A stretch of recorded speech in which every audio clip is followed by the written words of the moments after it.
brothers and sisters, denizens of the internet. I talked a little bit last video about building a 75% commander deck, how to harness the spirit of commander, and I just generally ranted for a little while. Well, it got me thinking. A lot of times you have these decks that are overpowering your decks. They have a $3,000 budget, and you have grit, determination, but a $25 budget. So what do? Well, I don't know, man. You probably get on the couch, get on the hub, and frantically flagellate yourself, which is a real word. Look it up. But first, listen, hit that button, my friend. Ring the subscribe bell. Ah, there it is. My power level increased. I can feel it in my wither shins. As always, Hari Rama, Hari Krishna to the subscribers, members, and the patrons. I love you guys.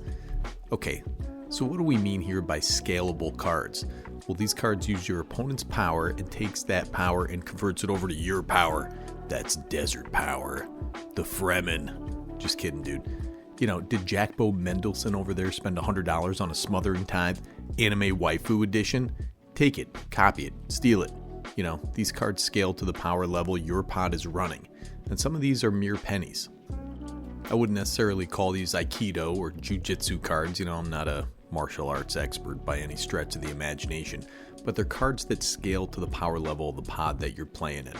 So listen, man, this card is 8 mana, has some really goofy elves in the art. They only have half a pair of pants, which is basically just a pant.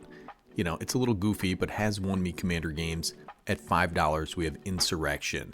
5 red, untap all creatures and gain control of them until the end of turn. They gain haste until end of turn. It's a sorcery.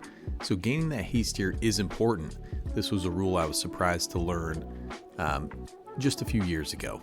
But even if a card has been on the battlefield for 10 turns, when you take control of it, it does have summoning sickness again when it changes controllers. Not if it has haste though. And that makes these red creature control effects a little better than the blue ones in some cases. This effect, Insurrection, I'm telling you, it's a great catch-up mechanic. There was a game I won because I had nothing. The person winning took out the other 2 players first. They were bigger onboard threats. Well, I threw an Insurrection, brother. No January 6 jokes here. I don't want to get deported. But I slapped this fella right in the face with his own creatures. It's kind of an out-of-nowhere win condition, What are you going to do with a deck like that? Mob rule, 4 red, sorcery. Choose one. Gain control of all creatures with power 4 or greater until end of turn. Untap them, they gain haste. Or gain control of all creatures with power 3 or less until end of turn. Untap those creatures, they gain haste. Listen, I think if you're running a red deck, especially one that ensures you'll have 6 to 8 mana at some point, you should consider these cards. And especially instant and sorcery heavy decks, or decks that can reduce the cost, either of these can be nuts against your pod's creature-based decks. And mob rule is like 89 cents. So then we have Gather Specimens, $1, 3 blue for an instant. If a creature would enter the battlefield under an opponent's control this turn, it enters under your control instead. Well, this is 6 mana, brother, but it's a neat little instant. 6 mana can be a little situational, but can snag multiple creatures if your opponents are running Avenger of Zendikar, Mirror Battlesphere, or any kind of blink deck, man. If they're mass blinking stuff, dude, this destroys them. Or some kind of mass reanimator deck. Pretty sweet. This can also foobar any commander-centric strategies your opponent is running. Then we have this beautiful card, Praetor's Grasp, for $10, 1 black, sorcery. Search target opponent's library for a card, exile it face down, then that player shuffles. You may play that card for as long as it remains exiled. Any card, man, go grab a Soul Ring, grab a Command Tower. It's one of my go-tos for ramping decks without access to it. Or you can just grab whatever you want. Keep in mind you have to have the correct colored mana, so artifacts are a prime target. Speaking of which, acquire 3 blue sorcery. Search target opponent's library for an artifact card, put that card under the battlefield under your control, then that player shuffles. Yeah, man, make them shuffle. Make them lock eyes with you, look them directly in the eyes, assert dominance, and make them shuffle their deck. Shuffle, you dirty little animal. You're a filthy shuffler, yeah. Yes, you are. Anyways, man, this card's nuts. It's about $3. And if you ever wanted a bribery, the Beholder Fluorescent Pink Nightmare version is like $4, not bad. 5 mana, search target opponent's library for a creature card, put that card onto the battlefield under your control, then that player shuffles. This card is a classic, just a classic commander card, and great to dig those big monsters out of your opponent's decks. Now this is just a cool old card that uses your opponent's creatures against their controller, Delirium. 1 black and a red, instant, casts a spell only during opponent's turn. Tap target creature that player controls. That creature deals damage equal to its power to the player. Prevent all combat damage that would be dealt to and dealt by that creature this turn. So this is a little Rakdos game ender if your opponent has a Blightsteel or some big fat infect creature or some Voltron 21/21 monster. Make them eat it, dude. I love that this guy is shedding his own skin. Now Backlash, basically the same card, but the art isn't as cool, and we're going for cool points here, dude. There are other effects like this. Comeuppance is a cool one. 3 and a white, instant.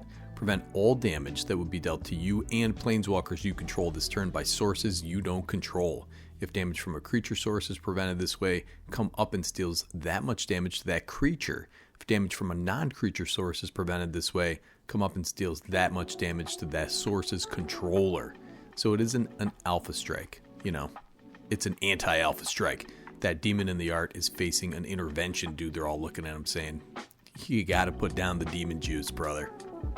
And of course, we have the ultimate Aikido card here, Deflecting Palm. Red and white for an instant. The next time a source of your choice would deal damage to you this turn, prevent that damage. If damage is prevented this way, Deflecting Palm deals that much damage to that source's controller. Try throwing bones at me, dude. I'm going to throw them right through your dermal layer, brother. No blood even. That's how fast I go, man. Listen, this card's pretty cool, but it only affects one source. Just keep that in mind. Alright, listen, your opponent's ramping out of control over there. They got Soul Rings, they got Manoliths of different stripes, they got an Arcane Signet. Just play this guy, the Treasure Nabber. 2 and a red, creature Goblin Rogue. It's a 3/2. Whenever an opponent taps an artifact for mana, gain control of that artifact until the end of your next turn. I love the art on this Lord of the Rings version. People hate this. You know, that's how you know it's good. And in a 4-player game, most of the mana acceleration is artifacts, unless you're against 3 green decks, but they're still going to run Soul Ring and Arcane Signet most likely. Those cards are just too good, man. Now this card is 17 cents. It's so good. Thieving Skydiver, 2/1. For 1 in the blue, creature Merfolk Rogue has kicker X, X can't be 0. You gotta pump at least 1 mana into this thing as flying. When it enters, if it was kicked, gain control of target artifact with mana value X or less. If that artifact is an equipment, attach it to Thieving Skydiver. So you got a 2/1 with flying for 2 mana, that's great in blue, but pretty much every deck out there is running Boots, they're running Greaves, the aforementioned Soul Ring, maybe you get lucky, grab a Skull Clamp out there, I've had that happen. Come on, brother, quality card, and so cheap. Now, of course, there are a bunch of clone effects that are pretty bonkers, and this one is very broad. Mirage Mirror. Has 2, it becomes a copy of target artifact, creature, enchantment, or land until end of turn. This thing got a couple reprints, you know, and if there are generic expensive permanents out there like Smothering Tithe, whatever, man, this is a great card to have. There's some crazy things people put out there, and this is one of those cards. It's a tremendous amount of fun to watch all the interactions that this thing gets into. Speaking of crazy interactions, I love this card. It's usually pretty consistently good, especially if you have a way to reduce the cost or if you're holding up mana, as this is an instant speed effect, Elminster Simulacrum. 4 blue for an instant. For each opponent, you create a token that's a copy of up to 1 target creature that player controls. There are a lot of these decks that just play at instant speed, man. You know, you're countering spells, you're just doing random little effects here and there, these Talrand decks. This card is tremendous for that. It's also great if you just want to run into clones. Now how about this classic, Fairy Artisans. 3 and a blue, creature Fairy Artificer. It's a 2/2 with flying. Whenever a non-token creature an opponent controls enters, create a token that's a copy of that creature except it's an artifact in addition to its other types. Then exile all other tokens created with this idiot. ETB effects are so rampant in this format. This card, man. I was playing a game, one of my opponents said, well, if I cast this, Nick's gonna win with his Fairy Artisans. And I was just like, oh, you know, what's so bad about that? I was like, just play the card, I want to see what it is. I think I earned it. Anyways, man, this card's 87 cents. And of course, this classic Fractured Identity, 3 white and a blue. Exile target non-land permanent. Each player other than its controller creates a token that's a copy of it. Such a commander card. If you have an arch enemy out there with big old creatures, man, this card is just emo, you know? It elicits emotions in the person who gets targeted for sure. Somebody's pub stomping, well, the pub is going to stomp back with a vengeance. The art is straight off an Olivia Rodrigo album cover too. Beautiful. What are some sweet commanders we can build around to take advantage of the powerful stuff our opponents are packing into their decks? Well, this guy has been a favorite of mine since I built my very first commander deck, and this was my very first commander deck. Imagine me going for mill from the word go, dude. I knew milling people out, that's not going to work. But milling great creatures and nabbing them, turning my commander into a copy of them. This guy's got native hexproof. Fantastic. You're going to body double stuff in the graveyard. You're going to Dimir Doppelgang those guys. Functional mill. And it just gets better every damn year as we get better pieces and better commanders. And that's better commander, dude. How's about Yasova Dragonclaw? 2 and a green, legendary creature, human warrior. It's a 4/2 with trample. At the beginning of combat on your turn, you may pay 1 and 2 hybrid blue-red. If you do, gain control of target creature and opponent controls with power less than Yasova Dragonclaw's power until end of turn. Untap that creature, gains haste until end of turn. Look at this art, man. This is a diesel old card. Just grabbing, nabbing, maybe doing a little bit of fighting, biting, sacrificing, cloning, cheating stuff in.